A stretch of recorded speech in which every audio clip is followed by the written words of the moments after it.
Greetings, friends. Thanks for joining us here. This is episode 9 of the Rob Breakenridge Show. Don't forget, you can subscribe at our Substack page, robbreakenridge.ca, which is where this podcast is hosted. Listen and subscribe on Spotify, Amazon Music, Apple Podcasts, and don't forget our YouTube channel as well. Look, we got a lot to get to on the show today, and much of it concerns what is happening right here in Alberta, the G-7 summit taking place in beautiful Kananaskis Village. The whole situation now unfolding with Israel and Iran is casting quite a large shadow over that meeting. We'll get some perspective on what's happening in Iran in just a few minutes as we speak with Kaveh Shahrooz, a Canadian human rights lawyer and activist. We will get some further analysis on the security, defense, and foreign policy issues the G7 leaders are confronting at this summit and what it all means for Canada. Of course, Canada just recently announced a major increase in defense spending. We will hear from Dr. Rob Huebert at the University of Calgary and the Center for Military Security and Strategic Studies. Plus, later on, a closer look at Ottawa's Bill C-5, and in particular, the One Canadian Economy Act. What's it all going to mean for Canada's and Alberta's energy developments? Are we really going to be an energy superpower? And if so, what kind of projects need to get built in this country? We'll hear from Heather Exner-Pirot, a senior fellow and director of energy, natural resources, and the environment at the Macdonald-Laurier Institute. But first, as mentioned, the G7 leaders, along with some other invited heads of state, have gathered in Kananaskis, Alberta for a rather significant and consequential summit. Now, the day began on Monday with a bilateral meeting between the House, Prime Minister Mark Carney, and U.S. President Donald Trump. In between that meeting and a larger follow-up meeting, we got this brief press conference featuring the two leaders. Happy birthday. A few days short. A few days short, but didn't have a chance to see you on the day. Happy birthday to the U.S. military as well, 250th. And this is the 50th birthday, if you will, of the G7. This marks the 50th birthday of the G7, and the G7 is nothing without U.S. leadership. And your personal leadership of the United States, many issues, geopolitics, economic, technology, and working hand in hand with the United States, Canada and the United States, and the other G7 partners with your leadership. Very much looking forward to the meeting. I'm grateful to have you. Thank you very much, Mark. I appreciate it, and we've developed a very good relationship, and we're going to be talking about trade and many other things. And we have a whole group of people, some traders and some other people. I see my top economy people. But we have a very talented group of people, and you do too, and I know they work together very well. I look forward to that. The G7 used to be the G8.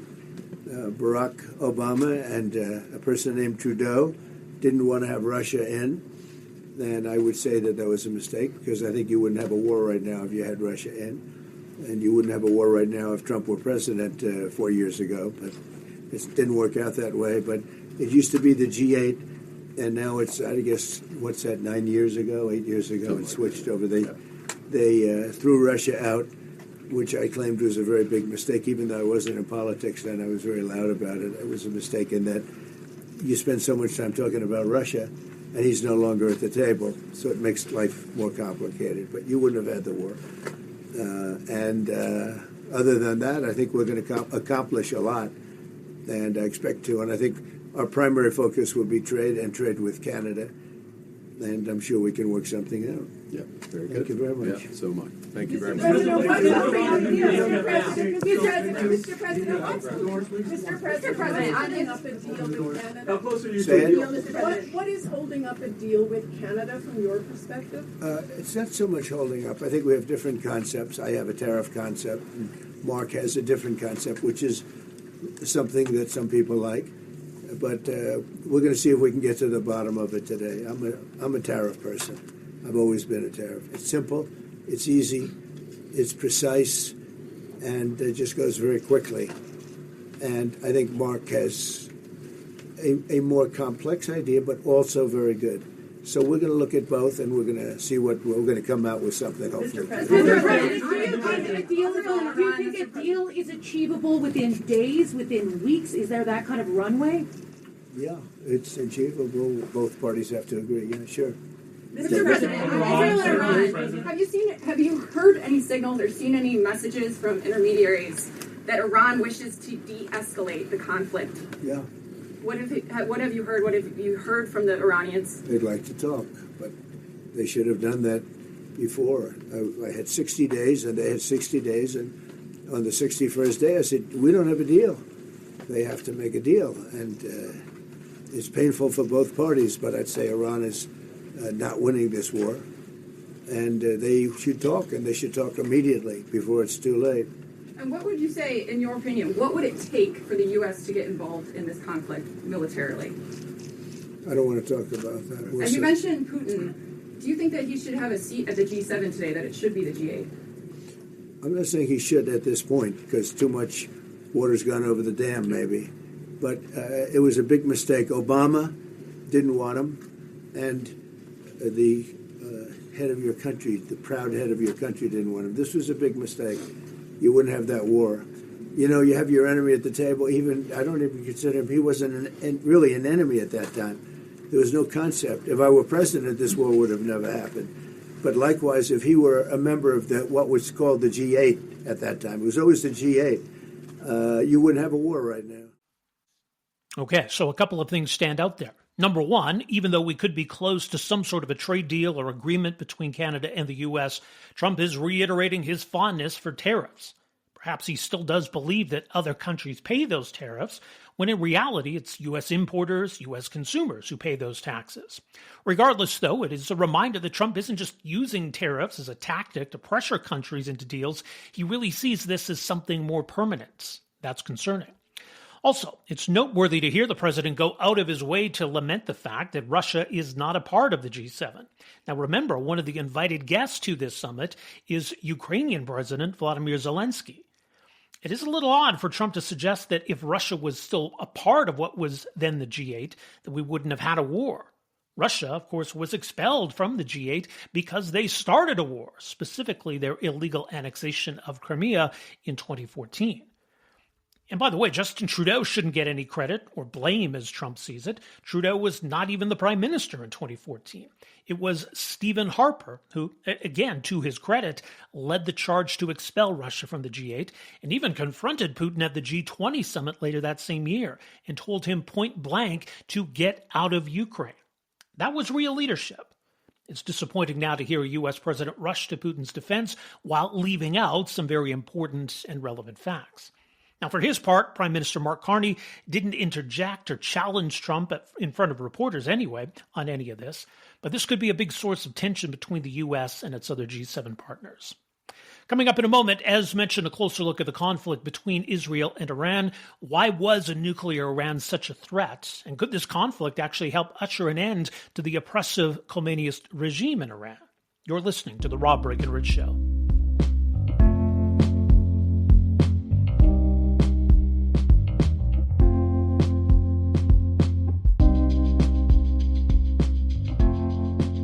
Well, it remains a fluid and evolving situation in the Middle East as Israel continues its targeting of the Iranian regime and the Iranian nuclear weapons program in particular. Iran, of course, in response, has lobbed a number of ballistic missiles toward Israel, but so far it does seem like maybe Israel has the upper hand in all of this. So joining us for a closer look at the conflict, the threat posed by a nuclear Iran, and whether this could maybe help bring about an end to the oppressive regime in Iran, very pleased to welcome to the program Kaveh Shahrooz, a lawyer, human rights activist, also a senior fellow with the Macdonald-Laurier Institute. Kaveh, great to have you with us here. Welcome to the program. Really good to be with you. So as I said, it does appear as though Israel's been successful thus far. It appears, on the other hand, that Iran seems somewhat weak and isolated. But is it too soon to start drawing conclusions about where this is all going? Well, I think the conclusion you're drawing is, to some extent, the correct one. Israel is obviously the superior power here. Iran has practically embarrassed itself in the past few days. It has not been able to protect its own sort of top officials in its own cities. The Israelis seem to have complete control of Iranian skies and seem to be able to take out whatever military installation they want at will. Where I think it's difficult to draw a conclusion is kind of where all this will lead. I think Iran's regime will almost certainly is losing and will almost certainly lose. The question then is kind of what the political outcome of that will be. Does that mean that we just end up with an Islamic regime that's much weaker?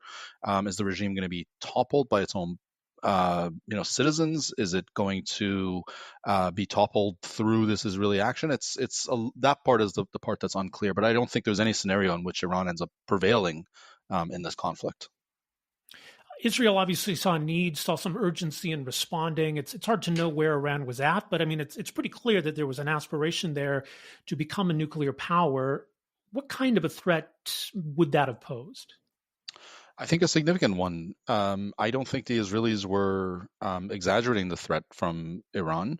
Iran's regime for 46 years, has made the elimination of Israel a key pillar of its so-called revolution. Not a week goes by where there's not some Iranian official of high rank talking about the fact that they want to wipe Israel off the map. They don't call it Israel; they call it a Zionist entity. If it was just talk, I think maybe Israel could tolerate it. But it's not just this kind of genocidal talk. We saw it on October 7th, through its proxies, Hamas, Hezbollah, and the Houthis. Iran has been wreaking havoc in the region, primarily directed at Israel. So I think it's a perfectly reasonable position for the Israeli politicians and their security team to take to think that this is an existential threat. And I think they assessed the risk to be great, and they assessed Iran to be very close to developing that nuclear weapon, and that's why they decided to take action now. So in the process, these strikes have targeted that infrastructure. They've also targeted senior Iranian leadership, and some really interesting stories emerging in recent days about which names might have been on that list. And I think a lot of Iranian officials really, honestly, with a lot of blood on their own hands. What have you made of what we've seen and heard so far about some of the top Iranian leadership? Yeah, I mean, I don't think there was a single person from the Iranian leadership that's been killed by these Israeli strikes. Is very precise and I have to say, on some level, very impressive strikes. And I don't think there's a single person there that is innocent. We had the heads of various branches of the IRGC. The IRGC is responsible for mass killings in Iran, outside of Iran, the mass killing of a number of Canadians. I think, the story of the Ukraine International flight PS752 that was shot down by the IRGC back in 2020, I think should be familiar to Canadians that watch this or listen to this. So I think anyone that's thinking of taking those positions now that these folks have been eliminated has really got to think about whether or not they want that job, because it seems like Israel can simply eliminate these folks at will. And I think the other thing that Israel's campaign has shown is just how much success they've had in infiltrating Iran's regime. It seems like in the past year and a half, Israel has just been able to kill whomever it wants on Iranian territory. Be it the folks from Hamas that were visiting, or in the recent days with IRGC officials. I mean, you got to think these are the top officials of the country under the one would think the most secure sort of circumstances, and watched very closely. And Israel can just simply kill them whenever it wishes. So it's a regime that's shown itself to be incredibly weak, despite all its rhetoric. So what should we make of reports that we're hearing about Iranian leaders trying to flee the country, fleeing the country? I mean, it would be, I suppose, very clean and simple for this to all end by just the entire Iranian leadership abdicating. But is that probably wishful thinking at this point?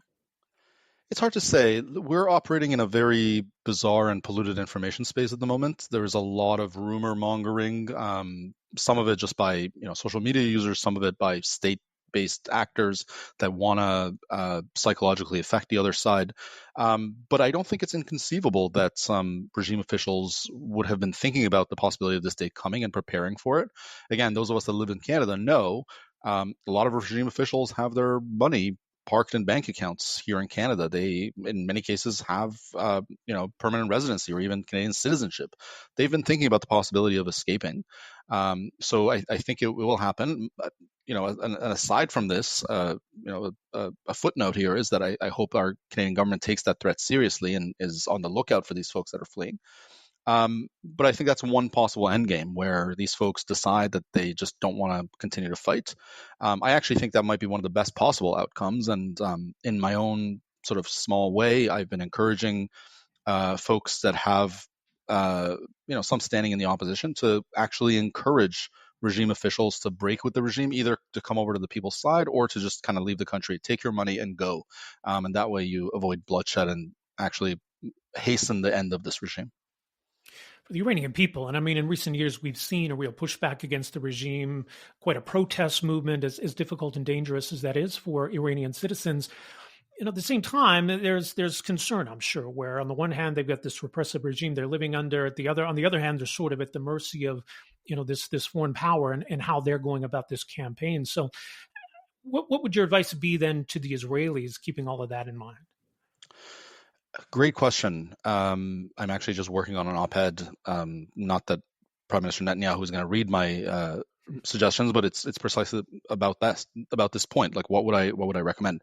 One, I think in the last few days, Israel has been very, very precise in targeting regime officials.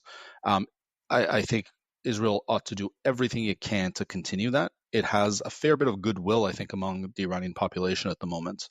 I talk to family members and friends that are in Iran. I read a lot of Iranians on social media. I don't see a lot of anger actually directed at the Israelis. I think that will change the moment Israel decides to change its battle plan and hit Iran more indiscriminately and kill civilians. So I think that's a key point. Another recommendation I would make is for the Israelis not to try to sort of pick the next Iranian government. Let Iranians kind of work this out for themselves and determine through a democratic process who they want. The idea of bringing in somebody and installing a puppet government is always a bad idea. And then finally, I mean, I think at this moment, it's a very sensitive moment. The Israelis and the Americans and the Canadians, a lot of Western countries can actually step up and help the opposition. The Iranian opposition is very, very fractured. So providing them a mechanism to come together and compromise for a moment, I think they need a little push. That would be helpful coming from the West, and also just intelligence, some funding and coordination. I think those things would go a long way in helping the opposition overthrow this regime. Well, further to that, and some of the points you were making about Canada's situation, I mean, this all looms very large over the G7 summit here in Alberta, obviously. But what more can Canada be doing, both in terms of ensuring that we don't become a safe haven in any sense for Iranian officials, but also helping to move things in the right direction? Yeah, Canada has a unique role to play. You wouldn't normally think Canada would have a lot to say on Iran, but by virtue of the fact that it is home to a large Iranian diaspora, and by virtue of the fact that the Iranian regime, its officials have decided that this is probably where they want to move to after they're done. It punches above its weight, so to speak. I think we ought to be on the lookout. I think we now have the right legislation in place. It took a long time for us to get there, but I think now we have the right legislation to be able to actually go after IRGC folks and others that have ties to Iran's regime. But at the moment, it's just statutes written in a book somewhere. There has not been a ton of enforcement. So what I'd want to see is for Canada to actually enforce some of its legislation and actually go after these folks and kick them out of the country and freeze their assets. And in terms of just helping, I think doing precisely what I was just mentioning a minute ago, Canada can play a very constructive role in bringing the Iranian opposition, the democratic opposition, together, allowing them to kind of sort out their differences, giving them funding, giving them training, and helping them basically form a sort of coalition that's needed to be able to dislodge this regime and offer a better alternative. We'll see where this all goes in the coming days and weeks, and certainly hope for the best possible outcome. Kaveh, really do appreciate your insights on all of this. Thank you so much for making some time for us here. Thanks so much, Rob. Okay, so that is Kaveh Shahrooz. He's a lawyer, human rights activist, also a senior fellow at the Macdonald-Laurier Institute, was a former senior policy advisor on human rights to Global Affairs Canada. Now, just an update on all of this since we recorded the interview with Kaveh Shahrooz late Monday afternoon, around 6:30 Eastern Time. Donald Trump, who is, of course, in Alberta, in Kananaskis at the G7 summit, posted on social media, quote, "Iran should have signed the deal I told them to sign. What a shame and waste of human life." Simply stated, Iran cannot have a nuclear weapon. I said it over and over again. And then he says this, quote, "Everyone should immediately evacuate Tehran." Now, as mentioned, this is late Monday afternoon here. This would be well after midnight in Tehran. It's unclear to what extent anyone in Tehran would have access to Donald Trump's social media posts. And of course, it's unclear exactly what that means. some sort of big attack coming, some sort of escalation. It's not clear. Now, just as we record this in the aftermath of Donald Trump's post, there have been some reports of explosions across Tehran, but it's preliminary. Not sure what all of that signifies. And like we said before, we'll see how this all plays out in the days ahead, but did just want to mention that. Okay, when we come back, we'll talk a bit more about some of the other security, foreign policy, defense policy challenges going into this G7 summit, and certainly what it means for Canada, Canada's place in the world, Canada's plans to ramp up defense spending. So we'll get some further analysis of all of that. We'll speak with Dr. Rob Huebert with the University of Calgary. This is the Rob Breakenridge Show.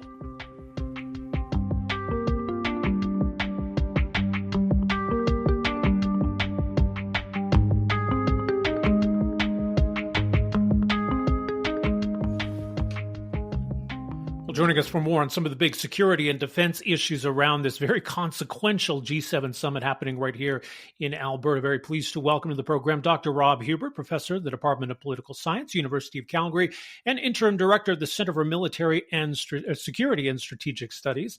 Dr. Huebert, great to have you with us here. Welcome to the program. Oh, my pleasure, Rob.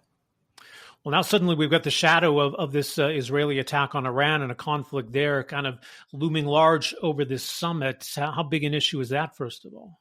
It's a huge issue. I mean, it touches on so many different elements that are developing that the G7 has to face. I mean, first and foremost, we're seeing this much more dangerous geopolitical environment where we're seeing the utilization of force in a whole host of conflicts that the G7 is going to have to somehow come to terms with. We've had the successful Ukrainian strike on the Russian Air Force capability.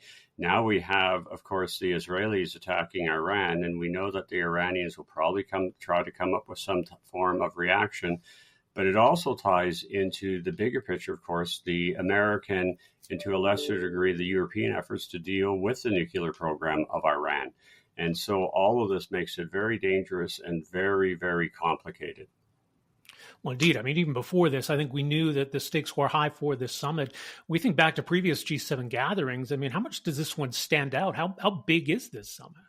Well, the biggest element of this particular G7 is that all other preceding G7s tended to have a somewhat unified view within its membership, with the exception, of course, when the Russians were included for the G8 and then subsequent to their invasion of Ukraine back in 2014. But the challenge here today is the fact that one of the most important economic challenges that the G7 is facing is being caused by one of its own members. The tariffs and the trade wars that the Trump administration has unleashed on its fellow members within the G7 is probably one of the most crucial economic issue that they are facing. And remember, the G7 was created to deal with economic issues that were really coming from the outside. I mean, you have to go back to the 1970s when it was created as the G5, and it was really to respond to the oil crisis that was occurring back following the both the 1973 war and the subsequent Iranian Revolution, where all sorts of economic difficulties. But it was a unified Western approach, including Japan, of course, as a Western state, to deal with it. And now, how do you deal with the major cause when it's the Americans? And furthermore, the specific American decision maker who's at the heart of all of this has been known to be very difficult in terms of any type of response, criticism, whatever you want to call. So you've got a problem that they're creating much of the economic chaos that we're facing. And you've got a leader that, if he just takes something out of, if he gets personally offended, he will take policy reaction, which just makes it an incredible mess. Canada as host, I guess by definition, has a central role, but it's interesting when you look at Canada's position going in. I think Mark Carney has tried to improve Canada's stature globally, has sought to foster alliances with our European partners. He's extended some significant invitations to this summit. So what do you see as Canada's role going into this? Well, it's an interesting role because as the host, you always have a certain set of responsibility. You get to decide who comes in outside of the membership of the G7. You know, that the membership comes.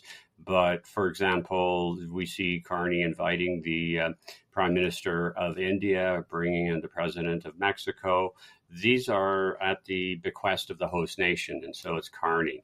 I think the other thing that Carney is dealing with, and then you sort of allude to it within the essence of your question, of course, is Carney, I think, is trying to show that he is not Trudeau.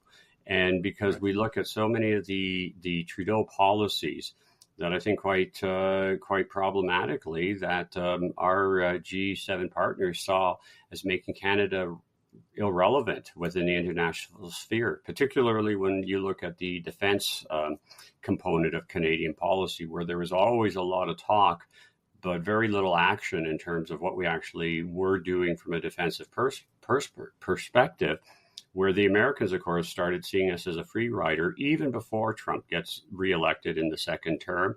And of course, the Europeans have not quite as vocally as the Americans, but have been very concerned about our inability to get anywhere near the 2%. Now, what Carney has to do is he has to prove to the other members of the G7 that he's not Trudeau. When he says he's going to do something when it comes to defense, it's actually going to happen. Because remember, Trudeau was very good at making all sorts of promises. I mean, the strong, secure, and engaged defense policy was a well thought out document. Just nothing happened. Remember, a lot of important statements were made after the second phase of the Ukrainian war started back in 2022. But as soon as his defense minister, Anita Arendt, started doing something, he fires her from the position and puts her into a position at the Treasury Board that she actually had to reverse some of the stuff that she'd done. So Carney has to show that when he says we are going to meet the 2% in a year, when we're going to get serious about defense, that somehow he's able to convince our friends and allies that, in fact, unlike the last 10 years, when the government says it's going to do it, it actually does do it. Right. Well, it's interesting because maybe we're finally getting to 2% as it's becoming a bit of an outdated target. So there's an issue. But still, I think that was a pretty significant announcement that we're going to do this and do this year. So I guess, A, how significant is that? But also, B, how doable is that? Well, I guess I push back about the significance. As I said, I go back to the preceding Liberal statements. They were well thought out. They were significant. They just weren't followed through. And Carney, at least I think for outside observers, has to prove that somehow he's different than simply just promising good ideas. I mean, none of the ideas that the preceding government had come up with were harebrained or problematic. They just didn't follow through. Now, the other problem that we're facing is that there are all sorts of indication that as difficult as politically difficult it has been for Canada to reach 2%, NATO is probably going to up that to 5% at the next NATO summit, and that's coming in about a month's time. And so even to talk about getting us to 2%, all of a sudden is like, we're shutting the door after the cow's gone in this particular issue. It's important that we show that we are moving forward, and it's very important to show that the monies are in fact being spent on these various issues. I mean, we're in a very dangerous geopolitical environment. And when conflict does come to Canada, and it's increasingly looking as if it's not a when, but if, we're going to have to go to war with whatever capabilities we have, be it an expanded war in Europe to go to defend our NATO allies. If something happens if the Chinese decide to make a move against Taiwan and Canada becomes involved in that conflict, if you don't have you're not going to have the luxury that we had in both World War I and World War II, if you can call it a luxury. I guess, that may be an unfortunate term, but you don't have the ability to build up your military capabilities and come in. The battles are such that, and the technologies are such that if you don't have your destroyers ready, if you don't have your fighters in place, if you don't have your submarines ready, you're not going to be able to sit back and say, okay, we've got the 5 years to build it. And so Carney has to show that, yes, Canada is playing a role, not only just to be a good ally, but because of this increasingly dangerous international security environment, the only way that we're going to deter our adversaries from actually engaging in force is to show that we could seriously meet them back. And so having a complete military capability to fight is increasingly becoming one of the most important deterrent actions that the West can have. And so all of this is crucial. All of this should have been done 10 years ago. We can't go back in time. We can only start now. And hopefully Carney will be different from Trudeau, that this isn't just talk, that we'll actually see follow through. Well, I guess new fighter jets might fall under that category of things we should have done some years ago. But that's a big and that's an important one. We just had the Auditor General this week raising some more concerns about the cost of all of this, the relationship with the United States, raising some questions, just as we seem to have landed on the F-35s. We are buying some, but is there now an open question as to whether we might source fighter jets elsewhere, and where does that leave us? Yeah, and that's so problematic because it illustrates the difficulty that has occurred with the election of Trump into his second term. There should be no question of going for the F-35. All of our allies are going for the F-35. The British have gone for it, the Norwegians, Danes, Finnish. All of the countries that operate in northern parts of Europe have gone for the F-35. The F-35, to understand it properly, it's a system of system aircraft. In other words, it's not like in World War II where you'd see a Spitfire by itself and it's firing, and that's really, it's operating as a sort of a unique piece instrument of war. An F-35 ties into your overall system for surveillance. It ties into a whole series of abilities to give you a much better grounding when war comes. So in other words, that's why everybody's going for the F-35. Unfortunately, this technology is always going to be expensive. And so when the Auditor General says the costs are going to be more, of course, everybody has faced that situation. Modern war capability is difficult, and it is never cheap. So it's always going to cost more than what you expect. The problem that has occurred because of Trump's statements, because of what Trump has done in terms of cutting off munitions and other supplies to the Ukrainians, is that everybody's saying, whoa, can he do this to us? Now, part of the problem is, of course, is that unless he mounts a out-and-out revolution to basically put himself as an authoritative leader of the United States, he will be gone in 3 years. The Chinese and the Russian threat will not. And so, you've got to balance against this very unstable American president who has taken action to hurt friends and allies. There's no question, that's not rhetoric. He has done that to the Ukrainians. And there's a real possibility. But the problem is, do we sort of cut our nose to spite our face? Because the F-35 really, compared to anything else, and looking at what our allies are that we would be fighting alongside with, really is the only aircraft to respond. It's got its issues, no question about it, but it still stands head and shoulders, in my evaluation, over anything that, say, the Swedes or the French might be able to offer us in this context. So do you sort of swallow hard and say, you know what, I resent having to bow or whatever to Trump, but realizing that the threat is much more longer and much more serious from the Russians and the Chinese. So again, this is something that's difficult, but probably something, hopefully, we're going to see Carney somehow trying to political stick handle. Because if we start saying now, we're going to now re-examine another aircraft, that just means what? We get the final aircraft in 2050? That's just going to be too late. Well, in the meantime, it's interesting as we're potentially going down that path. Maybe we're integrating further with the Americans when it comes to continental defense or missile defense specifically. So, is that contradictory at any level? And what do you make of what's happening on that side? Yeah, again, this is indicative of the type of threat that we're facing. We can't work with the Europeans or any of our Asian friends to get proper continental defense.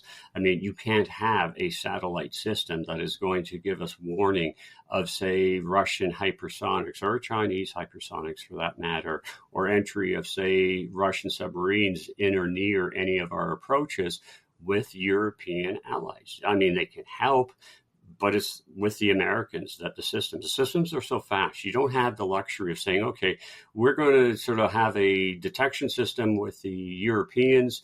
They're going to let us know, and then we're going to respond accordingly. It's just at that point, hypersonic missiles, if the Russians attack, are hitting us. You've only gotten, it's gotten ridiculously short, down to basically almost a 10-minute warning, and even shorter in some instances. We've got no choice. And here's the kicker. We see very clearly with both the Russians and the Chinese are developing both delivery systems, nuclear warheads, and policy that is making the possibility of nuclear war that much more real. We're in Herman Kahn's Thinking the Unthinkable. The only way that you can properly deter that is to let the Russians and the Chinese know, yes, we will detect any effort that you make for an attack on North America. And we can only do that with the Americans. And so we get into this situation. Trump, of course, is very difficult to deal with. He's destabilizing our security elements. But again, we have to stop and say, well, okay, but in the terms of protecting Canada, do we hold our nose and say, yeah, we've got to work with this person who's so destabilizing? Or do we simply say, well, it's just too difficult, but then put Canadians at risk because of the growing threats that are coming from the Russians and the Chinese? Let me just ask you too. I mean, it's I think helpful that the Ukrainians have taken out some of those Russian bombers, but it does speak to some of the challenges we face in the Arctic, where there is, I think, an element of bilateral cooperation with the Americans. But I think we got to do more. Are you seeing anything in what the Prime Minister has laid out, and increased defense spending, that's going to mean the Arctic becomes a bigger priority? Yeah, absolutely. One of the greatest difficulties we always face to trying to talk about Arctic security is that we always confound sovereignty and security together. Sovereignty is just saying we get to do what we want within our boundaries. But the irony is our security since 1956 has basically addressed one of the most critical sovereignty issues, and that is aerospace.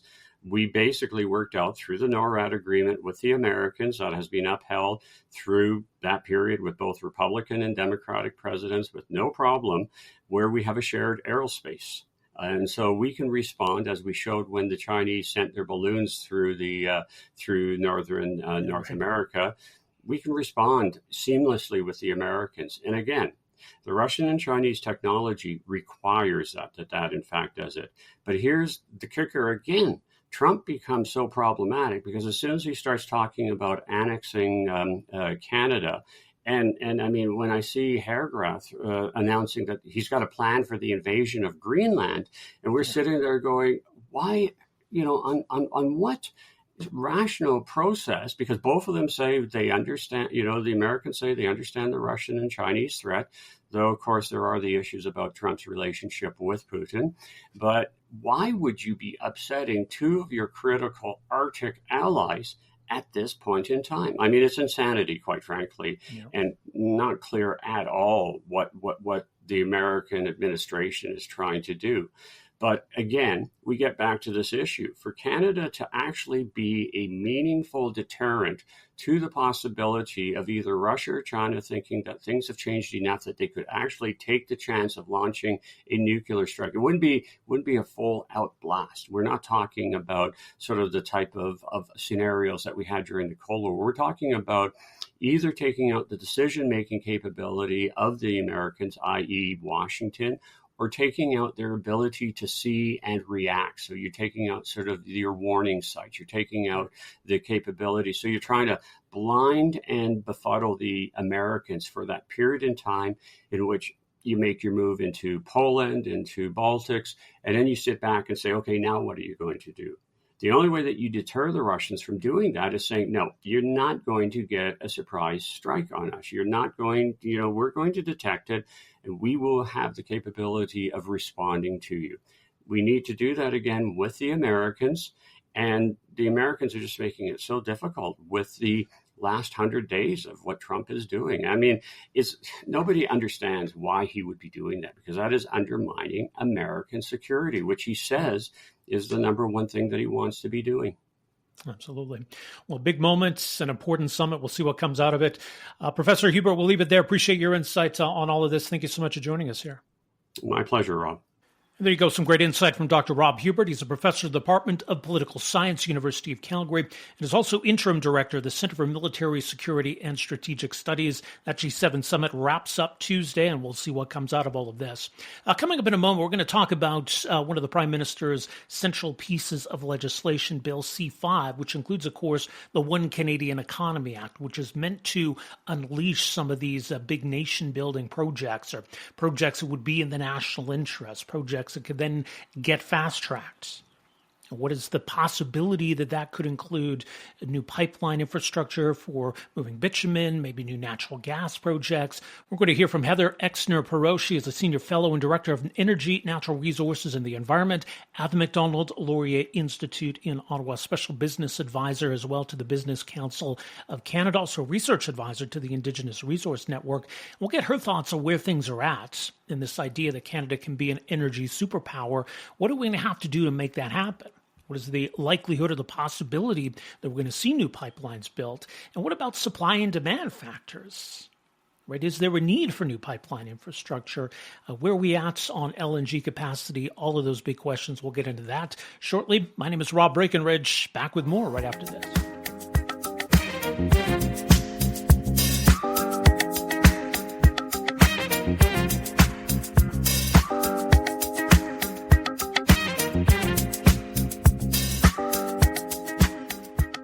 Joining us for some further analysis of the federal government's Bill C-5, this One Canadian Economy Act, and what it means for Canada's energy future. Very pleased to welcome to the program Heather Exner-Pirot, Senior Fellow and Director of Energy, Natural Resources and Environment at the Macdonald-Laurier Institute, also a Special Advisor to the Business Council of Canada, and a Research Advisor to the Indigenous Resource Network. Heather, so great to have you with us here. Welcome to the program.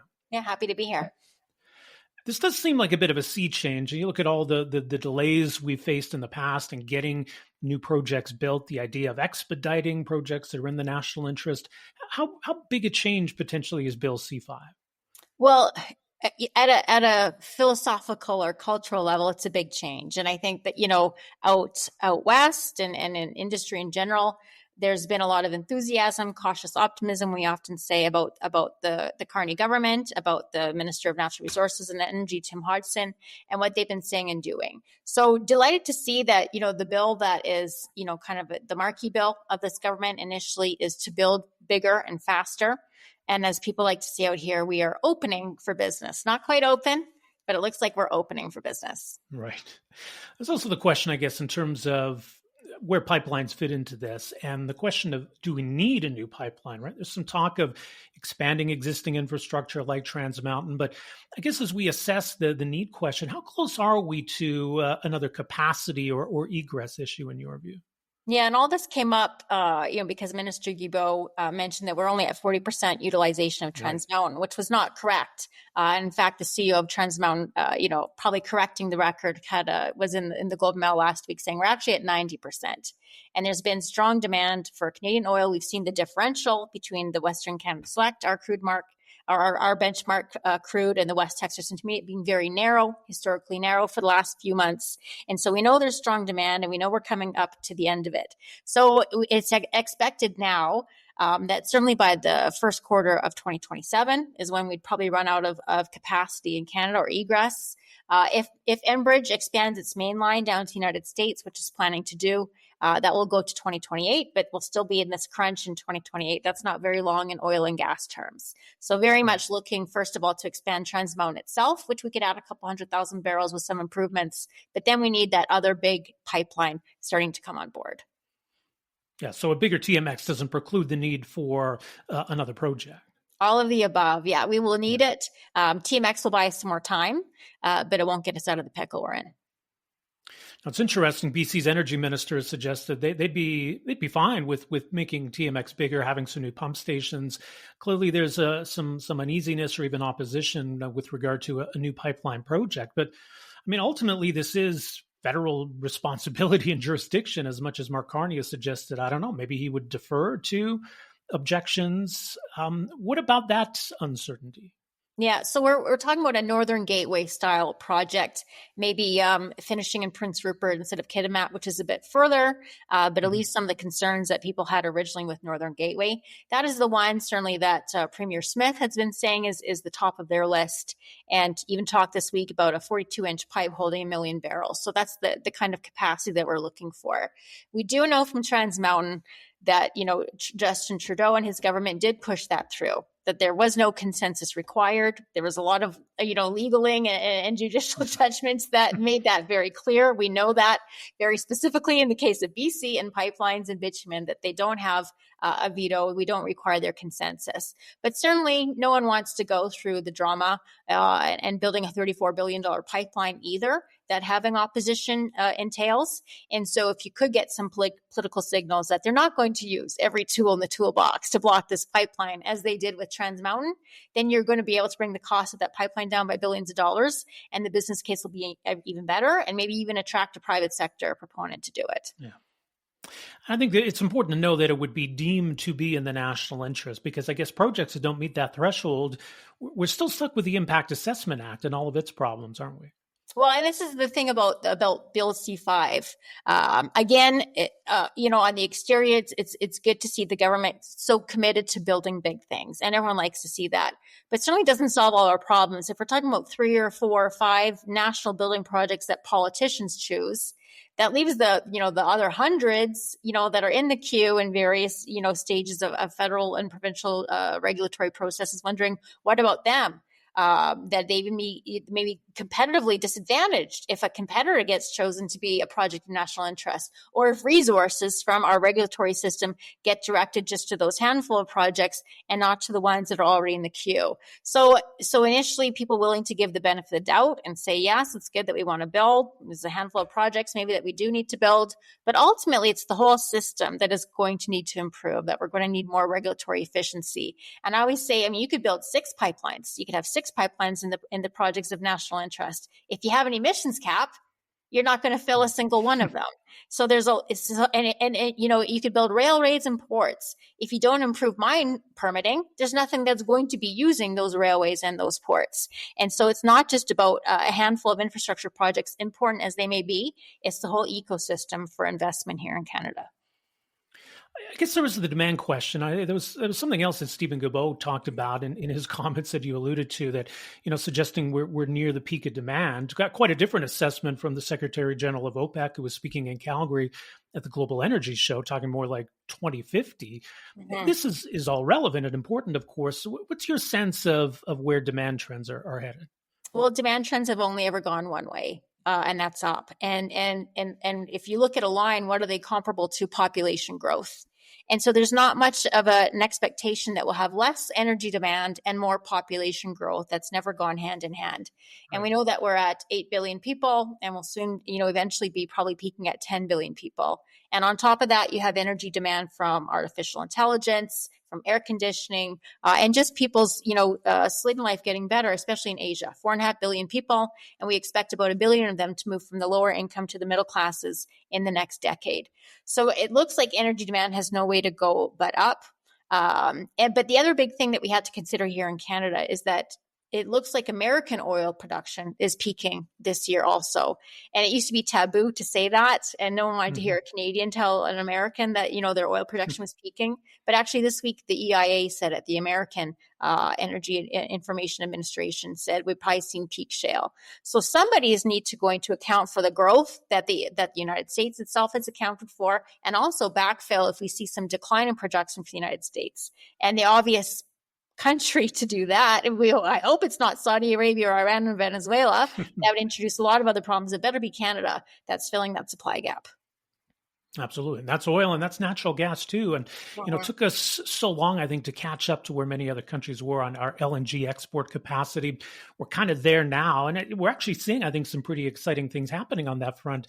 Is there reason for maybe more of a bullish case in developing and expanding our LNG capacity right now? I mean, absolutely. And the thing is that natural gas, oil is used in transportation fuels, but natural gas is used for electricity. And that's really where we're seeing the biggest demand drivers is on the electricity side. And so we have probably at the end of the month, we know that the first carrier to pick up LNG from Canada on its way to Kitimat, Petronas own carrier, is on its way now, should arrive there June 29th. And so that'll be finally the start of Canadian LNG exports and to reach customers other than the United States. And BC has in particular warmed up to LNG quite a bit, not to oil, not to bitumen as we've seen, but have made some good moves to allow, for example, an LNG Canada Phase 2 to reach FID, to allow Silyssums and the associated pipeline Prince Rupert gas transmission to reach approval and an FID. And those would be easy wins. Again, that would be very encouraging to the investment community, to the oil and gas sector. And I think probably in the summer we will see some movement on those, and that would be very welcome. Yeah, we just saw a big step forward with regard to an LNG terminal project in Prince Rupert, oddly enough. That's substantial Indigenous involvement as well. And I think that's the other component of these conversations that we're seeing on the LNG side. We're moving forward with these projects. You've got First Nations involvement. It's kind of the new model of how these projects can work. Yeah, and this is a win-win-win, and proponents have worked hard for this. It's and they sooner see Indigenous investment than anyone else's investment, and it really lowers the risk of projects. But it's the kind of thing that we can lift all boats. We can live in Canada with more natural resource development. So we're seeing the Haisla involved with Cedar LNG. We're seeing the Nisga'a involved with Sillicim's LNG in the pipeline, and in Prince Rupert we have been seeing a really growth in propane exports. Kind of falling under the radar. They are shipped there by train, and then involves like Black Squalams and a few other coastal nations. So lots of great stories to tell, and lots more that we could tell if we had a bit better regulatory system. Right. And as we talk about C5 as a step in the right direction, but we've still got the emissions cap that would apply to Alberta. We've got all kinds of other regulations that are still obstacles. Do we need to see some more progress on the regulatory side still? Absolutely. And we know that Premier Smith had her list of 9 demands, and it raised a lot of hackles, and people thought it was a bit outrageous. But from their perspective, most of those laws, and from my perspective, most of the demands are to get rid of laws that are unconstitutional, that intervene inappropriately, overreach into provincial jurisdiction. You can think of the emissions cap, which is a production cap. You can think of the Impact Assessment Act, which has already been ruled to be unconstitutional and only had a few amendments. The clean electricity regulations obviously goes into, it has the word electricity in it. Electricity is a provincial jurisdiction. So there are many poor policies that are absolutely inhibiting investment. And so something needs to be happened on those too. I think I understand with the emissions cap, they're trying to have, the grand bargain, as it's called, on other ways that we could reduce emissions intensity out of bitumen rather than having this emissions cap. And I certainly encourage them and hope that they find a way forward. Well, what do you make of carbon capture? Because, that seems to be maybe where the trade-off is, or the grand bargain, and we're poised for some substantial investments in, for example, the Pathways Alliance project. But I don't know. I mean, how real is this? I mean, they've themselves, the oil and gas industry, that's what they've picked. It's the group of 6 major oil sands producers that have said, we're going to try Pathways Alliance. We think this is what will work. But they need, they're publicly traded companies with the mandate to earn profits for their shareholders. And this is an ambitious and expensive project. And so if it's for a public good, which is to reduce carbon emissions, which everyone benefits for, then we expect that the federal government and the provincial government come in and help to make it palatable to shareholders, to make it possible for them. They still, if they just come out and say every dollar we earn right now is going to go to carbon capture and lowering emissions, they will be left with no shareholders and no investors. And we won't, and Venezuela will fill the markets and that kind of a thing. So we have to do this in a way that makes economic sense. And I think, the timeline might be, need to be negotiated, and the share of who's paying for what needs to be negotiated. But it's certainly a way to get the Canadian bitumen barrel as a heavy oil below not only the heavy oil average of emissions intensity, but the global average of emissions intensity. Well, some big decisions ahead on many fronts for sure. We'll see how it all plays out. In the meantime, we'll leave it there. Heather, appreciate your insights on all of this. Thanks so much for making some time for us here. Great to be here. All right, once again, that is Heather Exner-Pirot, Senior Fellow and Director of Energy, Natural Resources and Environment at the Macdonald-Laurier Institute. Thanks to her for joining us on this episode of the podcast. Also, thanks to Dr. Rob Huebert at the University of Calgary, and also Kaveh Shahrooz on the situation in Iran. Coming up for you on our next podcast, which we will have for you on Friday, we'll see what the fallout is from the G7 summit, which, as mentioned, wraps up Tuesday in Kananaskis, Alberta. Also, a conversation coming up with Michelle Rempel-Garner, longtime Conservative MP for Calgary-Nose Hill, is the shadow minister on citizenship and immigration, and that's going to remain a major issue. How do we fix the system, bring some balance back?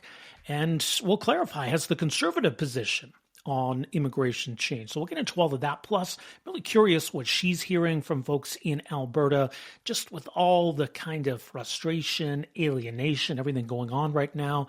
Again, what's she hearing, and what's the message that the Carney government needs to hear on these issues. So all of that and more coming up in our next podcast conversation with Michelle Rempel-Garner.